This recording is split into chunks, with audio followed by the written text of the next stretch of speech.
स्वागत है और मैं हूं शैलेंद्र सिंह। आज हमारे साथ चर्चा में शामिल होंगे रालोसपा के राष्ट्रीय अध्यक्ष उपेंद्र कुशवाहा। उपेंद्र जी, आपका बहुत बहुत स्वागत है ओके इंडिया में। उपेंद्र जी, सबसे पहली बात, राजनीति के बहुत सारा उठापटक हुआ, अब आपकी रणनीति क्या है? देखिए, रणनीति स्पष्ट है। पूरी एकजुटता के साथ महागठबंधन के साथ मिलकर और बिहार में 40 में 40 सीट पर महागठबंधन की जीत दिलाना, यही है। और इसके लिए सब पार्टी मिलकर हम लोगों ने कुछ स्ट्रेटजी बनाई भी है और आगे भी बैठेंगे, स्ट्रेटजी बनाएंगे।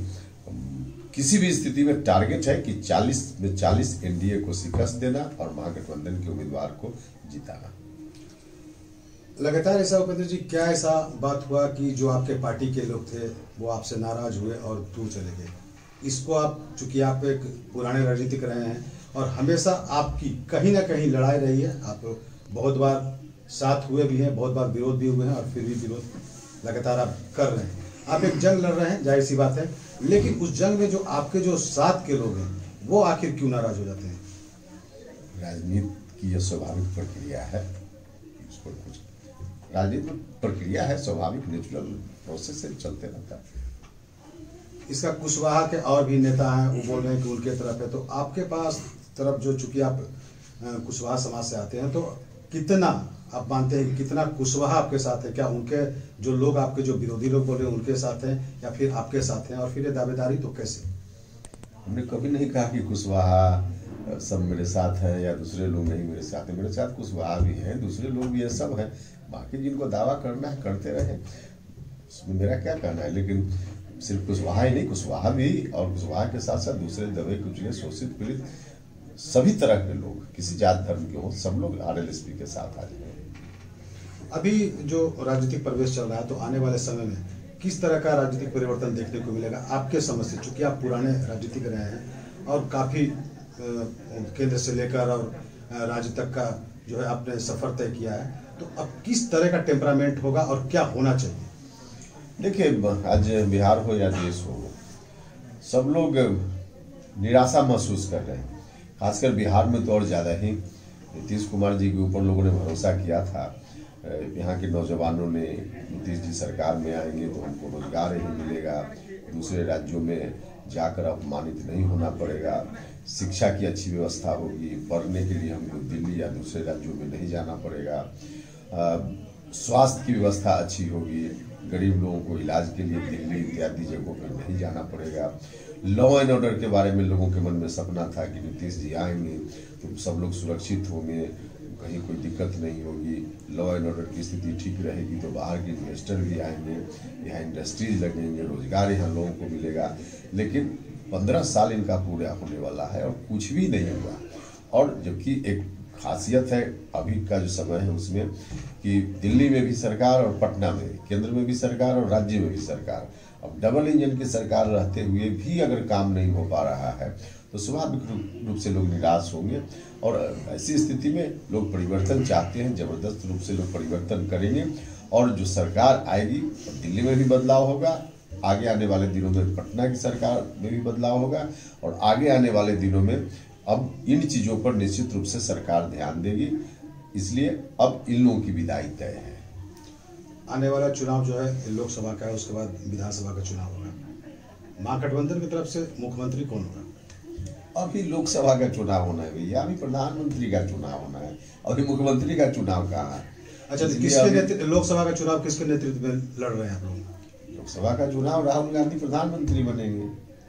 महागठबंधन जो लगभग लगता है आएगा बहुमत में। एनडीए को तो नहीं आना है, महागठबंधन की सरकार बनेगी, यूपीए की सरकार बनेगी, कुछ और लोग साथ आने वाले हैं, आएंगे और राहुल गांधी जी प्रधानमंत्री बनेंगे।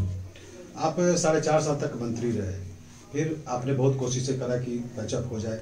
आपको क्या ऐसा चीज़ लगा, चूँकि आपका ये एनडीए में थे, आप मंत्री थे, तो आपको कौन सा ऐसा चीज़ खला जो राजनीति में, ये निजी मामला है कि राजनेता से नहीं, एक आम आदमी भी आप हैं, हम लोग सब एक आदमी हैं, तो वो क्या एक ऐसा चीज़ खला?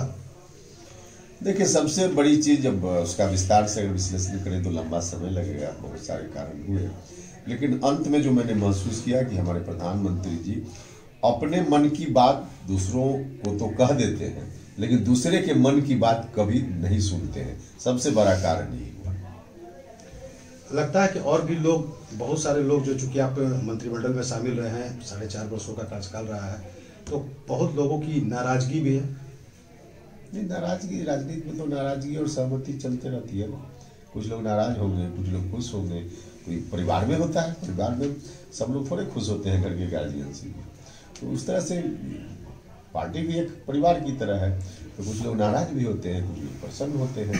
तो ये तो कोई स्वाभाविक चीज है। बिहार का नेतृत्व जो है, जो एनडीए का नेतृत्व है, चाहे बीजेपी का हो, चूंकि जेडीयू तभी शामिल हुई है, तो बीजेपी का हो, जीतन राम मांझी अलग हो गए, आप भी अलग हो गए, तो क्या इसमें एक बहुत अहम भूमिका बिहार के जो बीजेपी के जो वरिष्ठ नेता उनके पे दी जाता है? देखिए, निश्चित रूप से भूमिका तो इनकी है ही, लेकिन सबसे बड़ी चीज मैंने कहा कि इनकी भूमिका भी गौण हो जाती अगर शीर्ष नेतृत्व भारतीय जनता पार्टी का सजग होता, तो अंत में तो उन्हीं के ऊपर जाता है। क्योंकि कुछ भी अच्छा होगा तो मुखिया को उसका क्रेडिट मिलेगा, और अच्छा नहीं होगा तो डिस्क्रेडिट भी उन्हीं को मिलेगा। तो इसलिए किया लोगों ने किया, बात ठीक है कि बिहार के लोगों की बड़ी भूमिका थी, जो बीजेपी के लोग हैं।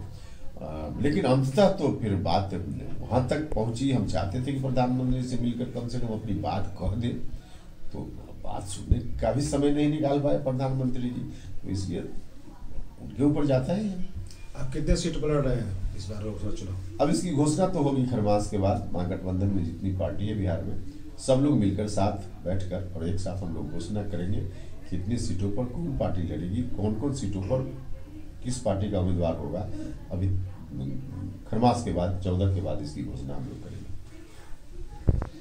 उपेंद्र कुशवाहा से बातचीत का सिलसिला जारी रहेगा, कहीं जाएगा नहीं, फौरन हाजिर होते हैं। मिलते एक छोटे से ब्रेक के बाद। उपेंद्र जी, आप 4.5 वर्षों तक मंत्री रहे, बिहार के लिए एक ऐसा चीज बताइए तो आपने क्या किया है? देखिए, बिहार के लिए क्या, देश के लिए एजुकेशन गुणवत्तापूर्ण हो, शिक्षा कैसे क्वालिटी शिक्षा में हो, इसकी कोशिश भारत सरकार में रहते हुए हम लोगों ने की है। और उसमें अब एक छोटा सा उदाहरण आपको बताएं स्पेशल बिहार के लिए। बिहार के जो बच्चे हैं सरकारी विद्यालय में पढ़ने वाले, आरटी एक्ट के बाद देश भर के वैसे बच्चों को फ्री बुक्स देनी है, किताब उनको मुफ्त में मिलती है। दुर्भाग्य बिहार का है कि फ्री में देना है, लेकिन इम्प्लीमेंट, भले पैसा भारत की सरकार भी उसमें शेयर करती है, लेकिन इम्प्लीमेंट करने की पूरी जवाबदेही राज्य की सरकार के ऊपर है।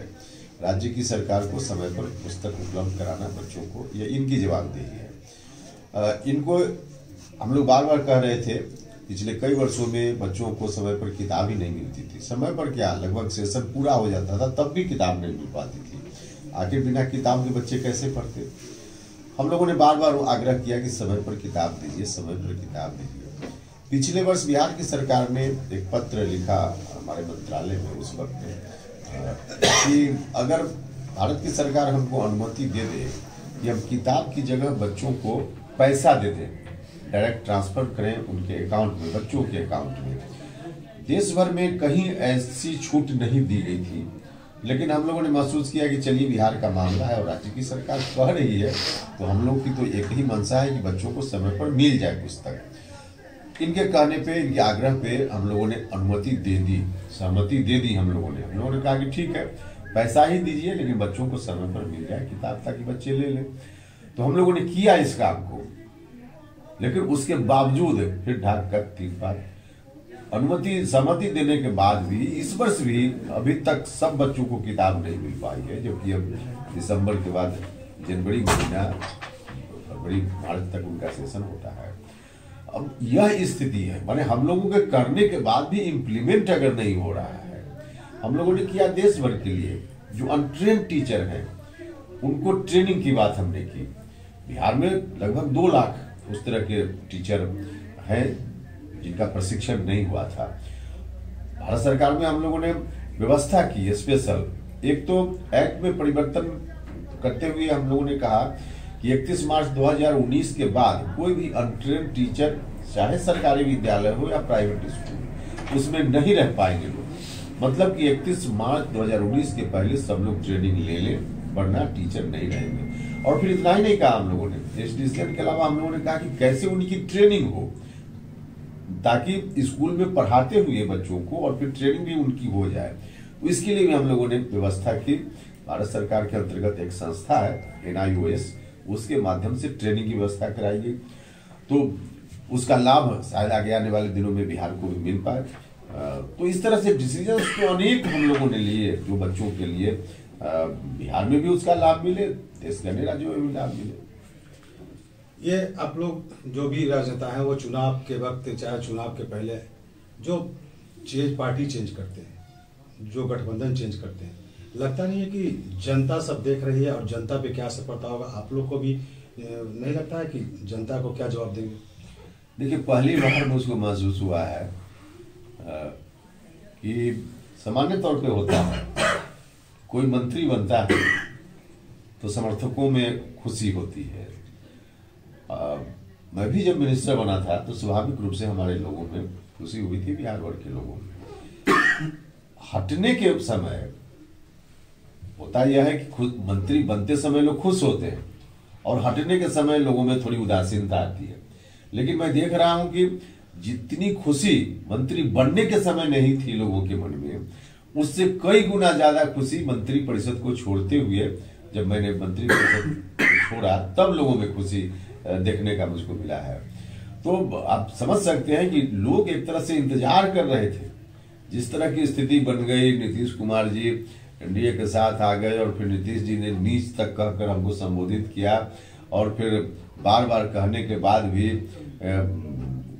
कोई ध्यान नहीं दिया जा रहा था। वैसी स्थिति में पब्लिक में एनडीए के खिलाफ रोष हो रहा था और जैसे ही हम वहां से छोड़कर आए तो लोगों को लगा कि उनका इंतजार था कि जल्दी छोड़े और इस तरह से लोगों में खुशी है। हमसे सवाल क्या, सवाल तो तब लोग पूछने लगे थे जब छोड़ने में थोड़ी देर हो रही थी।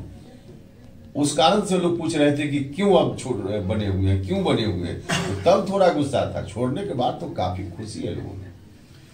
एक सवाल और आखिरी सवाल आपसे कर रहे हैं कि जातीय राजनीति, चूंकि भारत में तो जातीय राजनीति हमेशा से होती रही है, लेकिन अभी जो एक हर पार्टी, चाहे वो आपका पार्टी हो, चाहे विरोधी पार्टी हो, चाहे जो भी हो, अब स्पेशली जो है एक जात पे, कास्ट पे ही वोटिंग तो होता था, लेकिन इस तरह खुलियामाना आप राजनीति के लिए चाहे जनता के लिए इसको क्या कोई आने वाला संकेत क्या मानते, कोई बहुत ज्यादा सही है आपके नजर में या फिर ये गलत है?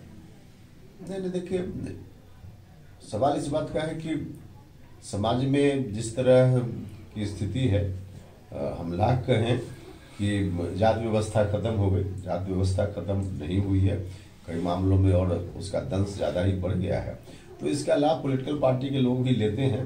हालांकि यह उचित नहीं है, किसी भी दृष्टि से उचित नहीं है, लेकिन इसके लिए कोई व्यापक गौर करने की जरूरत है। कोई एक चीज पर ध्यान देने से इस व्यवस्था में सुधार नहीं संभव है, व्यापक रूप से गौर करने की जरूरत है। लेकिन उपेंद्र जी, ऐसा लगता नहीं है कि अगर हम अपने राजनीतिक रोटी सेकने के लिए, अपने जीत के लिए और लोगों के बीच में जो जातीय समीकरण बनता है और बिगड़ता है, वो मतभेद पैदा करता है, तो चूंकि आप लोग जो है जनता का नेतृत्व करते हैं, तो आप लोग की जिम्मेदारी बनती है कि प्रेम सौहार्द बना रहे, लोग एकजुट हो, ना कि बिखरे। लेकिन आजकल का ट्रेंड चल गया है, शुरू से भी था, लेकिन जो मेरे नॉलेज में है कि ट्रेंड चल गया है कि फूट डालो, जो अंग्रेज करके गए थे वही करने की कोशिशें हो रही है। ये बहुत ज्यादा, क्या आप इसको क्या समझते हैं? नहीं, इस तरह का कोई कर रहा है तो जनता देख ही रही है, आप ठीक बोल रहे हैं। ऐसा जो लोग भी कर रहे हैं जनता उनको उनका हिसाब लेगी, होने दीजिए, जनता तो देख रही है। आखिर वोट तो अंत में जनता को ही डालना है, तो जनता सारी चीजें देख रही है। बहुत बहुत धन्यवाद उपेंद्र जी आपका।